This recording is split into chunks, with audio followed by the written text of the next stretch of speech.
कश्फ इल्हाम आनो हदीस से साबित है। इल्हाम के बारे में खल्लाक़ आलम ने कुरान करीम में इरशाद फरमाया फ़अल्हमहा फ़ुजूरहा व तक़वाहा, कि हमने इंसान को फ़िस्क़ व फ़ुजूर और तक़वा परहेज़गारी इल्हाम फरमाई। इसका मतलब यह है कि अंबिया और सुलहा को भी इल्हाम होता है। इसी तरह अल्लाह तबारक व तआला ने एक और जगह पे इरशाद फरमाया व औहैना इला उम्मे मूसा, हमने मूसा अलैहिस्सलाम की वालिदा को इल्हाम फरमाया। इससे मालूम ये होता है कि गैर अंबिया को भी इल्हाम हो सकता है और ये इनायत रब्बानी है।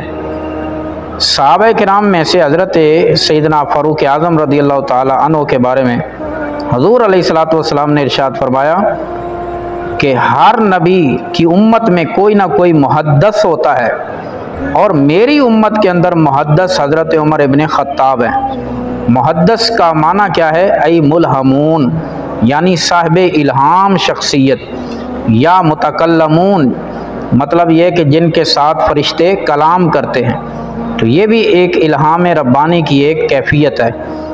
इसी तरह कश्फ भी साबित है, बल्कि अंबिया किराम के लिए तो बकसरत रिवायात में मौजूद है। इसके अलावा भी सहाबा किराम सालिहीन को भी कश्फ हुआ करता था, यानी हालात का खुल जाना।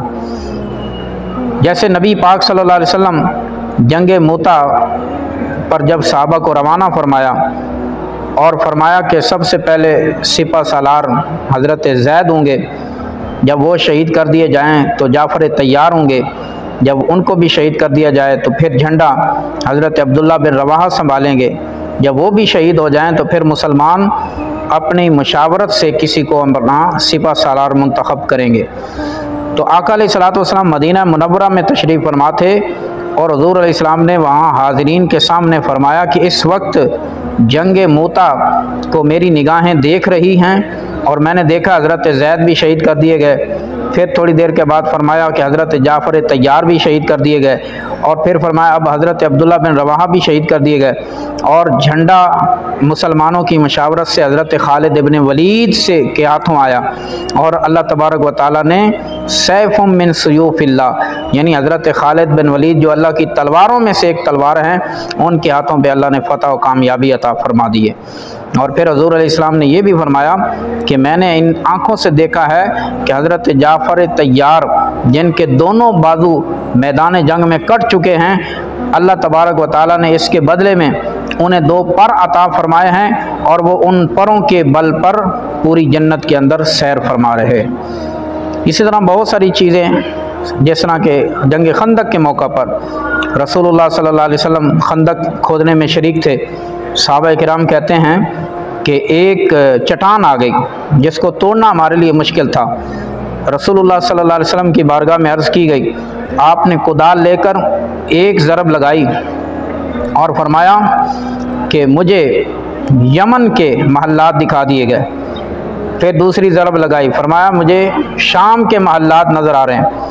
तीसरी ज़रब लगाई और वो रेज़ा रेज़ा हो गया तो फरमाया अब मुझे फ़ारस के महल्लात नज़र आ रहे हैं। तो इसका मतलब है सैकड़ों किलोमीटर दूर से ये हालात का मुनकशिफ हो जाना और मंजरनामा बिल्कुल आँखों के सामने आ जाना, ये कश्फ है। और अंबिया और उनके बाद सालिहीन को भी ये कश्फ हासिल होता है। जैसे सैयदना उमर इब्न ख़त्ताब रज़ियल्लाहु ताला अन्हु बैठे तो मदीना मुनव्वरा में थे, लेकिन उनकी निगाहें निहामत के मैदान में भी देख रही थीं और फरमा रही थीं या सारियत वल जबला, या सारियत वल जबला। और बाद में आने वालों ने ये बताया कि हम जंग हारने वाले थे, मगर आपकी आवाज़ की वजह से अल्लाह ने हमें फ़तह व कामयाबी अता फरमाई।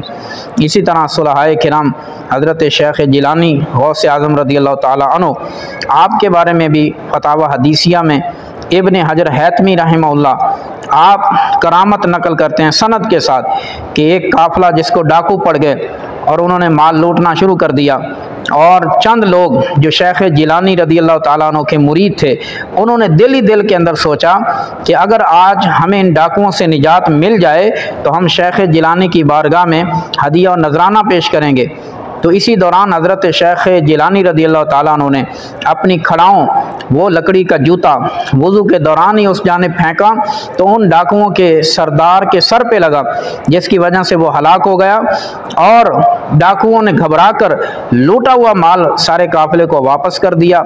उसके बाद जब वो नजराना लेकर शेख जिलानी की बारगाह में हाजिर हुए तो मुरीदीन ने इस वाक़या की तस्दीक की कि फ़लाँ दिन फ़लाँ वक्त में शेख जिलानी रदी अल्लाह ताला अन्हु जब वुज़ू फरमा रहे थे तो अचानक यही खड़ाऊँ उन्होंने फेंकी थी। उन्होंने कहा कि ये खड़ाऊँ ये हमारे पास मौजूद है और इस खड़ाओं की वजह से डाकुओं का सरदार हलाक हुआ और हमें मुश्किल से निजात मिली।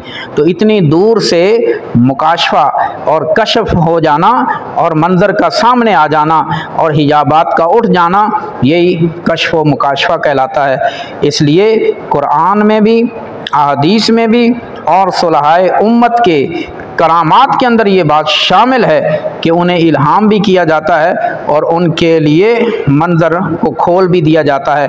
पर्दे और हिजाबात हटाकर उनको कई कई तरह के मुशाहदात करवाए जाते हैं।